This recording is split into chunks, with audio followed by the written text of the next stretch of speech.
Cut. Hello, everybody. This is not my production. All right, good enough. And I think, according to the real Western, they don't do it that way. Anyway, here we go. Take care. God bless.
The story is about a group of Chinese people here in California in 1870 trying to make a difference for themselves, because back in China they were going through many hardships, and there's no money, no food, there's famine everywhere.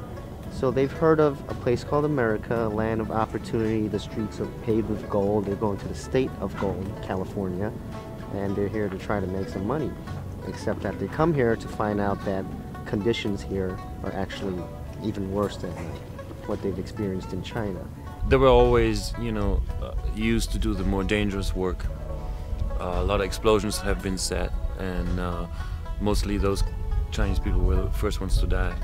20,000 pounds of Chinese bones were returned to China, and thousands of Chinese lost their lives. It's about fairness, it's about justice, it's about seeking the truth. Well, it focuses on one specific character, really. Singh, who is a Chinese labor worker. And Singh's brother Pong gets killed actually by me, which starts a series of events culminating in a young girl called Mary, who's a friend of Singh, being killed, and the accusation towards Singh that he was the one who killed her. He's escaping from the Americans, and he arrives to the Mexican town. So then I appear, and I feel identified with the story he's living. Julieta, their parents are dead. His father was killed because he found gold and they stole it. And they killed Singh's brother, so I feel identified, and his soul is beautiful, so I fall in love with him. And then is a chase across the land to find out whether Singh was actually the murderer. And he's with his band of merry brothers in that event. It shows a lot about Chinese people, how difficult they had it. They were immigrants, and they were abused, and they worked. It's like slavery work they had to do, and how they stood up and how they kept their culture in this cowboy world. And they were very much in tune with their religion and family, and how they kept it together, and how they kept together. And understanding that we are all created alike in God's eye, and there are lessons that we all have to learn. And you take what you can from the message. And no matter where we came from, we want to have a better life. We want to have a family. We want to work hard to earn a living and build a better life for us. It has a number of different aspects to it which make it interesting. First of all, there's a historical reality to an extent of the story, because the Asian community did, to all intents and purposes, build the railways across America. I think there's an adventure aspect in the sense of what's going on with Singh, our hero, traveling across the country and being chased by the posse. It's a cowboy movie, which is always fun. Lots of shooting and action. And then also there's a love story that develops between Singh and a young Mexican woman.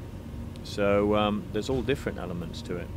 So I think it will be it'll have a broad audience, I hope. The biggest thing that I hope the audience gets out of this film is that the Chinese railroad workers become humanized. And a lot of times you hear stories about, oh, well, they worked on the railroad and, you know, they did this, they were mistreated, but you never really got to see the inside life. The Chinese came over here, and on their backs the railroads were built. And there was a lot of adversity. There were a lot of people that died to expand this nation, and that once again America represents a melting pot of humanity, and that through this film we see a different side of the settling of the West, and how it grew, how it expanded through the Chinese population and the adversity that they faced in laying down the tracks so that you're here, I'm here, out in California, can live and enjoy what this country has. And I think it really shows a tremendous heart and backbone of what America's all about. It's a thing that went on that not that many people know about. And you learn about it in school, but it's not a huge focus. And so it's good to bring that to a lot of people's attention. It's not a cowboy film per se, even though it plays in the cowboy and Indian time, so to speak. But they see that we already back then had cultural differences. Lots of cultural differences, because this country was founded by mainly, well, the world, Europeans, but also people from China, India, from everywhere around the world. People came to the United States and, you know, try to get that country, you know, make the best out of it for themselves. They fought for it. For every piece of earth, people had to fight back then. It wasn't that easy. You know, there wasn't a clear-cut law, and I think prejudice was much harder, or much more progressive back then than now. Even though we live in the new millennium, the 2000s, a lot of things now are still reminiscent of the way things were back in the days. You know, how even though people think they're in a land of opportunity might not come their way. You know, it doesn't matter who you are. You can be Latin, you can be African American, you can be European, whatever. You come over here, it's still not what you dream of it. It's a matter of how you digest everything around you, how you take it in, and how you make the best of it to make things work. And that's what really America is about. It's a combination of different people who came to make this country safe, to set up different towns and cities to what it is now. It's never an old story, even though it's set in a Western time. The message in the movie is very applicable to today. The really, really wonderful thing that Aki has done is he's humanized this particular condition. And once something becomes humanized, then I think anyone can relate to it.